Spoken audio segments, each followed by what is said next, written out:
আসসালামু আলাইকুম everyone, welcome back to my blog. তো আজ আমি বানাতে চলেছি আলুর চিপস। তো ফার্স্ট আমি আলুগুলোকে ভালো করে ধুয়ে নেব।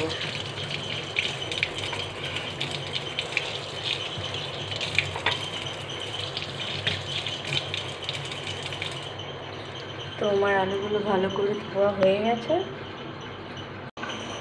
এবার তো দেখাবো আমি একটু জাদু দেখিয়ে আলুটা কেটে নিলাম। খুবই পাতলা পাতলা কেটেছি, দেখুন আপনারা। তারপর নর্মাল ফ্রিজারটার একটু জল নিয়ে ওই জলের মধ্যে আলুগুলো 5 মিনিট ডুবিয়ে রাখতে হবে। এখানে আমি একটা সুতির ওড়না ব্যবহার করেছি। পরপর আলুগুলো বিছিয়ে নিয়ে ভালো করে জলটা মুছে নিতে হবে।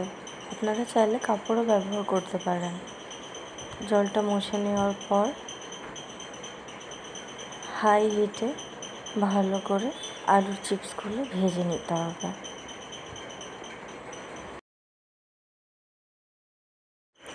চিপসগুলি আমি লাল লাল করে ভালো করে ভেজে নিয়েছি। তারপর অল্প লঙ্কার গুঁড়ো আর অল্প নুন দিয়ে মাখিয়ে নিয়েছি। তো আলুর চিপস রেডি। আর দেখুন কতটা মচমচে হয়েছে।